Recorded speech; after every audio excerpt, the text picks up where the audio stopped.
একটা সুন্দর দৃষ্টান্ত হচ্ছে আবু লাহাবের ইতিহাস। আবু লাহাব তিনি নবীজি মোহাম্মদ সাল্লাল্লাহু আলাইহি ওয়াসাল্লামের চাচা ছিলেন।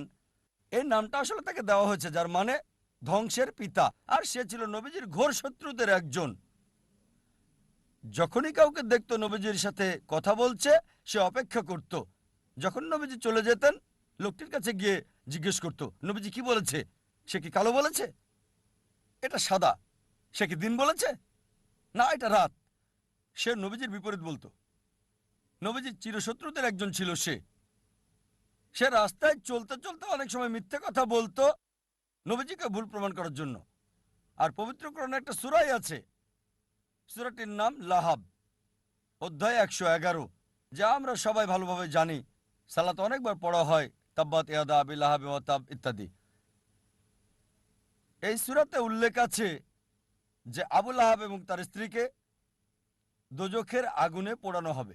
তার মানে কখনোই মুসলিম হবে না তারা, কখনোই ইসলাম গ্রহণ করবে না। এই সূরা নাজিল হয়েছিল আবু লাহাবের মৃত্যুর 10 বছর আগে। যখন এই সূরা নাজিল হলো, একটা কাজ আবু লাহাব করলে, ইসলাম গ্রহণ করলে কোরআন ভুল প্রমাণিত হয়ে যেত। অথচ তার অনেক সাহাবী আর বন্ধুরা সেই 10 বছরের সময় ইসলাম গ্রহণ করেছিল। আবু লাহাব পরবর্তীতে 10 বছর পর বদরের যুদ্ধে মারা গেল। 10 বছর সময় হাতে ছিল তখন। এই 10 বছরে নবীজি তাকে নিয়মিত আহ্বান করতেন ইসলাম গ্রহণ করতে, তাহলে কোরআন ভুল প্রমাণিত হতো। খুব সহজ বিষয় ছিল, শুধু বললেই হতো আমি একজন মুসলিম, এতটুকুই। মুসলিমের মতো তাকে আচরণ করতে হতো না, তাকে নামাজ পড়তে হতো না, শুধু বললেই হতো যে আমি মুসলিম, যথেষ্ট। কোরআন ভুল প্রমাণিত হয়ে যেত। সহজ বিষয়, খুবই সহজ। অনেক সময় নবীজির বিরুদ্ধে মিথ্যে বলেছে, আরেকবার বললেই তো হতো, কোরআন মিথ্যে প্রমাণিত হতো। কিন্তু সে পারে নাই, কারণ কোরআনের রচয়িতা সর্বশক্তিমান ঈশ্বর। তিনি জানেন যে আবু লাহাব ইসলাম গ্রহণ করবে না। ফলসিফিকেশন টেস্ট 10 বছর। আরো ফলসিফিকেশন টেস্ট আছে, অনেক অনেক আছে এখানে। এটা উল্লেখ আছে সূরা বাকারা অধ্যায় 2 আয়াত 94 ও 95। ইহুদিদের একটি দল ছিল যারা মুসলিমদের সাথে তর্ক করেছিল আর বলেছিল যে আখিরাতের ঘর আল্লাহর সাথে শুধুমাত্র আমাদের। তাই আল্লাহ বলছেন সূরা বাকারা অধ্যায় 2 আয়াত 94 ও 95, যদি তারা বলে যে আখিরাতের ঘর আল্লাহর সাথে শুধু তাদের জন্য, তাদেরকে বলো মৃত্যু কামনা করতে। যদি তোমরা বলো নিশ্চিতভাবে আখিরাতের ঘর তোমাদের, আখিরাত তোমাদের, তাহলে মৃত্যু কামনা করো। এই আয়াত আরো বলছে তারা কখনোই মৃত্যু কামনা করবে না, কখনোই না। একটা মাত্র কাজ ইহুদিদের করতে হতো, কোরআনকে ভুল প্রমাণ করার জন্য বলতে হতো আমি মরতে চাই। সহজ ছিল, মরার দরকার ছিল না।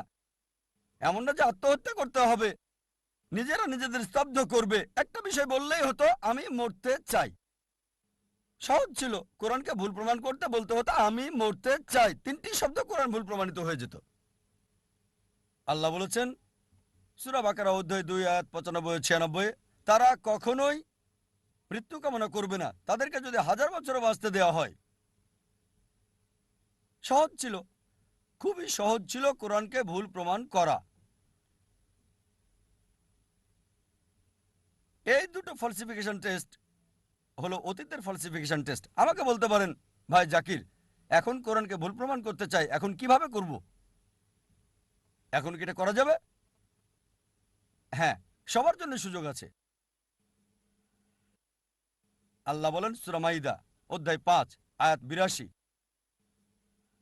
যে বিশ্বাসীদের জন্য তাদের আপনজন হচ্ছে ওই সমস্ত লোক যারা বলে আমরা খ্রিস্টান, আর ঘোর শত্রু হলো ওই সকল লোক যারা বলে আমরা ইহুদি আর মূর্তি পূজারী।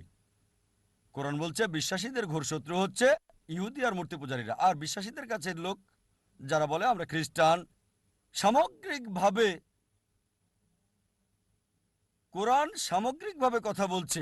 অনেক ইহুদি আছে যারা ইসলাম গ্রহণ করেছে, হয়তো অল্প কিছু ইহুদি যারা খ্রিস্টানের চেয়ে ভালো, তবে সামগ্রিকভাবে কোরআন বলছে ইহুদিরা হচ্ছে মুসলিমদের শত্রু সামগ্রিকভাবে, আর খ্রিস্টানরা কাছাকাছি। একমাত্র বিষয়, কোরআনকে ভুল প্রমাণ করার জন্য পৃথিবীর সব ইহুদিরা একত্রিত হয়ে যদি বলতে পারে, ঠিক আছে চলো আমরা মুসলিমদের প্রতি ভালো হয়ে যাই কয়েক বছরের জন্য, খ্রিস্টানদের চেয়ে ভালো হবে, কোরআন ভুল প্রমাণিত হবে, খুব সহজ। পৃথিবীর সব ইহুদিরা একত্রিত হয়ে যাক ৩-৪ বছরের জন্য, আর মুসলিমদের বন্ধু হয়ে যাক, তাহলে বলতে পারবে কোরআনের এই আয়াত সূরা মাইদা অধ্যায় ৫ আয়াত ৮২ ভুল। তারা এটা করবে না, এটা করতে পারবে না কখনোই। সহজ। আরো ফালসিফিকেশন টেস্ট রয়েছে। হয়তো বলবেন যে আমি ইহুদি না, তাহলে কিভাবে প্রমাণ করব যে কোরআন ভুল? আল্লাহ এই সুযোগ সবাইকে দিচ্ছেন। আল্লাহ পবিত্র কোরআনে বলছেন সূরা ইসরা অধ্যায় ১৭ আয়াত ৮৮, তারা বলে সেটা রচনা করেছে, চেষ্টা করো আরেকটা কোরআন তৈরি করো। তুমি মনে করো মানুষ রচনা করেছে? এর মতো একটা কোরআন রচনা করো। চ্যালেঞ্জ দেওয়া হয়েছে সূরা তুর অধ্যায় ৫২ আয়াত ৩৪-এ। আল্লাহ তাআলা চ্যালেঞ্জ করেছেন যে এর মতো একটা কোরআন রচনা করো, কখনোই তোমরা তা করতে পারবে না। এমনকি যদি সব জিন এবং মানুষ জাতি একত্রিত হয়, তারা কোরআনের মতো আরেকটা রচনা করতে পারবে না আল্লাহর সাহায্য ছাড়া। এটা একটা চ্যালেঞ্জ। আবার আল্লাহ এই চ্যালেঞ্জকে সহজ করে দিয়েছেন। আল্লাহ বলেন সূরা হুদ অধ্যায় ১১ আয়াত ১৩, তারা বলে সেটা রচনা করেছে, ১০টা সূরা রচনা করো এর মতো করে। সম্পূর্ণ কোরআন না, এটা কঠিন, বাদ দেন, এটা ওই চ্যালেঞ্জটা কঠিন। 10টা সূরা রচনা করো কোরআনের মতো। যে কাউকে সাহায্যের জন্য ডাকো আল্লাহ ছাড়া, কখনো এটা তোমরা করতে পারবে না। আল্লাহ চ্যালেঞ্জটাকে আরো সহজ করে দিয়েছেন, খুবই সহজ। সূরা ইউনুস অধ্যায় ১০ আয়াত ৩৮, তারা বলে সে এটা রচনা করেছে, এর মতো একটা সূরা রচনা করো। একটা, পুরো কোরআন না, 10টা সূরা না, একটা সূরা এর মতো।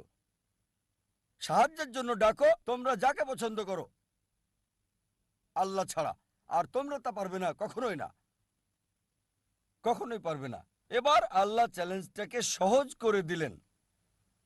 আল্লাহ বলেন সূরা বাকারা অধ্যায় ২ আয়াত ২৩ এবং ২৪-এ, আল্লাহ বলেন وإن كنتم في ريب مما نزلنا على عبدنا যদি তোমরা সন্দেহ করো যা আমি নাজিল করেছি আমার বান্দার প্রতি সময়ে সময়ে, فأتوا بسورة من مثلي একটা সূরা রচনা করো কিছুটা এর মতো করে। من مثلي এটা মিসলি না, মিম মিসলি, মানে কিছুটা অনুরূপ, ঠিক কোরআনের মতো না।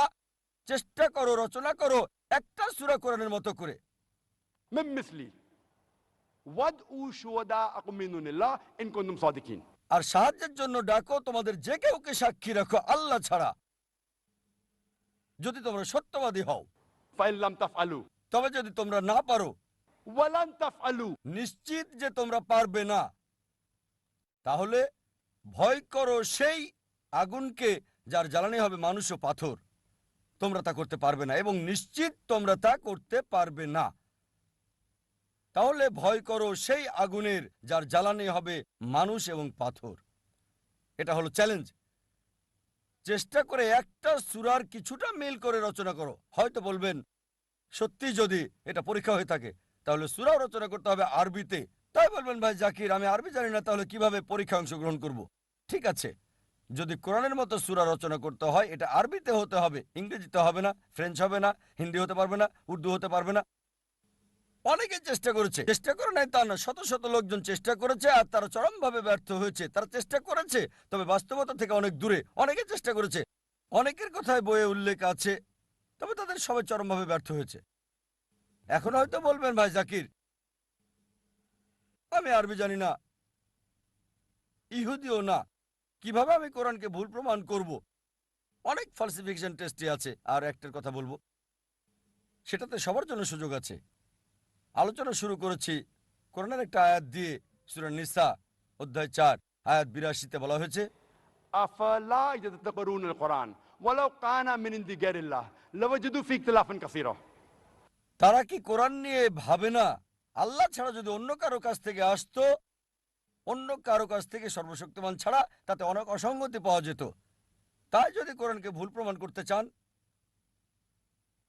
একটা কাজে আপনাকে করতে হবে, একটা মাত্র অসঙ্গতি বের করে দেখাতে হবে।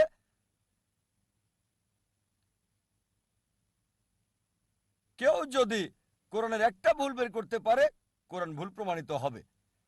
এমন না যে চেষ্টা করে নাই, অনেকেই করেছে।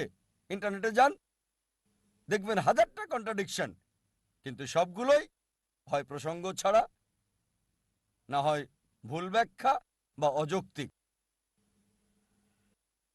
তাই এটাকে বলা হয় ফলসিফিকেশন টেস্ট।